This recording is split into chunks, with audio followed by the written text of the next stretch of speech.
Today we are doing the lease audit.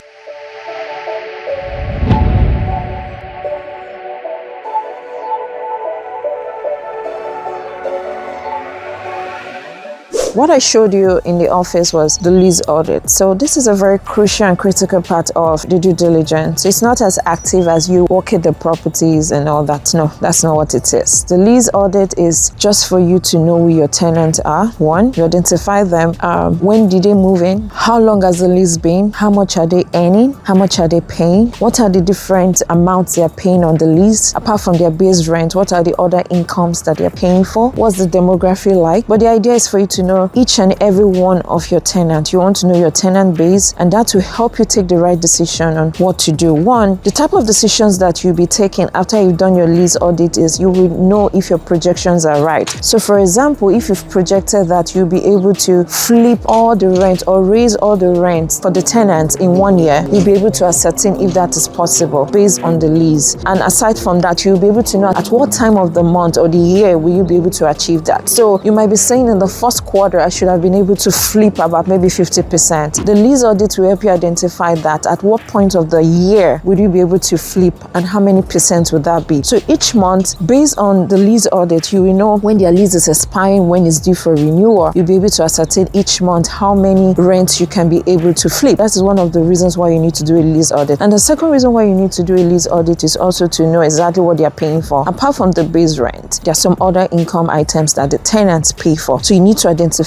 them. You need to know the ones that are legal, because we found out that sometimes sellers or the owners can charge for things that might not be legal. So you want to be in compliance with so many factors, with so many things, and you want to ensure that those things are legal. And apart from that, you want to identify them and also want to see the opportunities that you have. So for example, if you're going through the lease and you find out that they are not paying for some items that you would love to introduce as your other income options, then you can see clearly the opportunities and say, oh, these properties don't have this and that and that. I can introduce this to them and do what I need to do. So that is another reason why you need to perform a lease audit. And also the lease audit will help you understand the tenant, how much they are earning, because based on what they are earning, you should be able to ascertain, will they be able to pay my rent? If I move from here to here, how much do they earn for them to be able to pay my increased rent? Will it be an issue? Will it be a problem? And all that. You'll be able to identify that at that point. And also you'll be able to identify risky tenants. Apart from identifying risky tenants or the ones that you intend to evict, these things will open that up for you to know the ones that you need to send out when you take over the property. Apart from doing that, you'll also be able to identify the demography, and you'll also be able to know how that will affect the market. Like for example, we have some of our properties that the demography are more blue-collar workers, and that is very risky because blue-collar workers most times do construction jobs, and if there is low construction in that county or in that area, you find them migrating to another place where they will see jobs to do. So when we do our lease audit, we also look at the market. We want to know the type of tenants that we have. What exactly do they do? And how will that affect the market in the long and short term? It's not just in the short term, in the long and short term. So I remember we doing a property and the demography was Hispanic, and most of them, like 90%, were blue-collar workers. And based on the market trend, we saw that inventory or construction is intended to decline in the next 5 to 10 years in that market. So what that did for us when we were making that decision whether to go ahead or not, based on the lease audit, was that we need to start intentionally changing the demography of that community, of that property that we bought. So immediately we bought the property, we started opening it up to other forms of demographic, other people to come in, so that the risk of having to lose a lot of your tenants to vacancy because there's no more job in that area for them will reduce and all that. So these are things that we always try to do. Apart from the lease audit today, we're going to also continue with our walkthrough. We'll be going around all the remaining units. We were able to do a lot. We have only 40 more left. They've started, and I'm going to show you what exactly it is that we are seeing today as well. So today I'm with another set of the property management team, and we're going now to the occupied unit. For the property management team, there are two things we're achieving. We're checking the units to see if there's any repair that we need to conduct. We found out some minor repairs, which also fall under our budget. So our budget is still very much intact.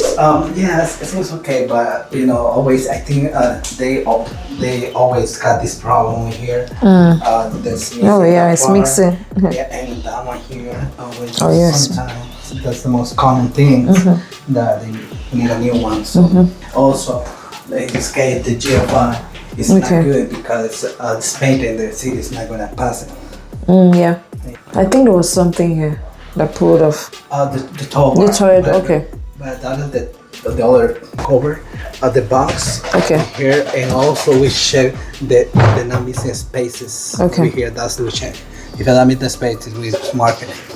Another thing personally I was trying to do, and also the property management company we're trying to look at the tenants actually keeping their apartments very good. We noticed one or two of them were just like messing up the unit.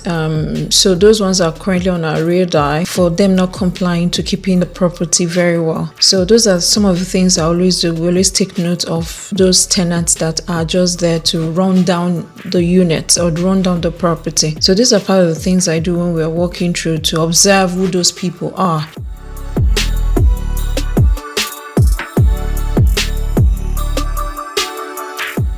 Yeah. Tal vez pero ya This one is cracking already. Yeah. Cracking. Yeah. Tal vez sí tiene que cambiarse. No, ese es el concreto.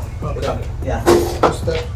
Es de que hacer una inspección como ir a caminar todos y ya hacerlos. Yes. For so the one, it's a AC. What the AC one?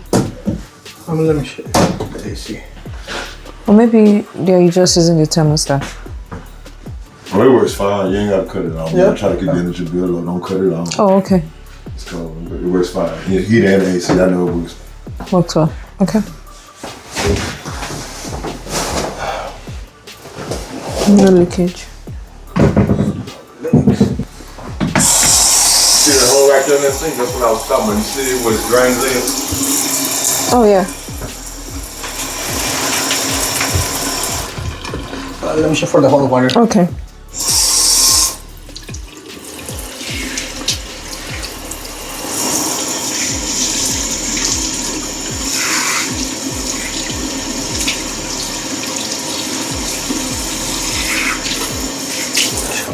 It's working.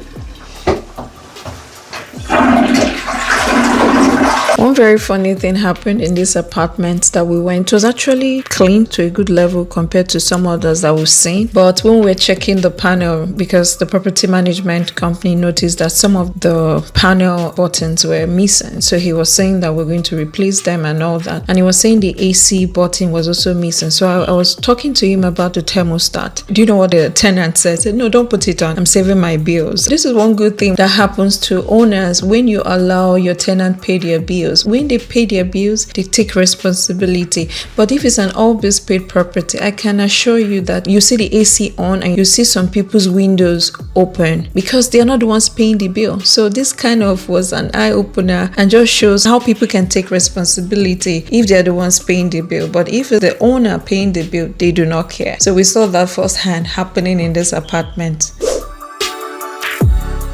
So everything's going well. You have long-term residents here. One of them that I just did is she's been here since 2013. When she moved in, she had income, but now she's retired. She gets SSI and she gets veterans check as well. Then you have the ones that I've done so far right now work in production. You have some that are on a health department, and then you have some that work at an office as far as healthcare goes or administration office. I'm the ones that I've run into, but I don't see any issues so far right now with the files that I've looked into. Okay, what about the income? Their income, some are based on their employment verification or check stubs that were provided. Yeah, down here we go, kind of like on a monthly basis. That's what I'm putting. And then you have one that I'm saying that's retired that gets, SSI. One that's SSI veterans, her monthly income is $3,054. The retired one, unfortunately, she's only getting $9,000 a year though. Yeah. But, so that means she's getting supplemental from somewhere else. Probably so. We just don't have it on the files. Yeah, that's something that we would have to ask or do an update as well. Okay. We've had a lot of renewals so far as well. Renewals, good ones. Yes, okay. Yes, some good ones as well with rent increases. So I'm comparing the rent roll to what's on the file. So I later came back to the office to see what some group of the property management company were doing regarding the lease audit, and I was asking some particular questions. And the reason why I was doing this was to be sure that our projections were right, because sometimes sellers can give you some financials that are not accurate. So I wanted to be very sure and to know if actually what they're collecting is the current rent. And we noticed that yes, they were getting the current rent. And we're also happy that we noticed that there were a lot of renewals, that is the retention on this property. So that is one thing you want to look out for. What is the retention percentage on this property? Are people really looking to go, or people are looking to renew their leases and stay? So based on what he was saying, many people were renewing at the market rent. So it also shows us another thing, that our projections for rent is also very achievable. Based on that, this was a very good lease audit for us. It is that there were some people that have been on the property for many years, and those are part of the things I want to see in a lease. I want to see how long people have stayed, and even if they are new, yes, obviously we have 1 or 2 or 3 people that would definitely leave a property, but when it's more than 60% or 50%, what that does to you is it increases your turnover cost, and besides that, you don't want to have that kind of issue. It just tells you that something is going on. It's either the property management company are not doing their job, or your rent is so high that they can't afford to pay. So you need to really narrow it down to find out what is causing the turnover. Then you'll be able to determine what next to do. And we look forward to starting up this entire process. Bulbs are above for this building. Okay. Does it look good? Yeah. It looks good. Okay. So lease audit is very critical. In short, it's one of the most critical parts of your due diligence. It helps you do your projections right. You know when you'll be expecting the bump on your property. You will know who your tenants are. You will know if there are felonies on that property that you need to take out. You will know what risk you're exposed to. Don't forget, these are the people that will be paying you the money that you need. So if you don't investigate, then you are in for trouble. You need to know all those things, and that's why the lease audit is a very important factor.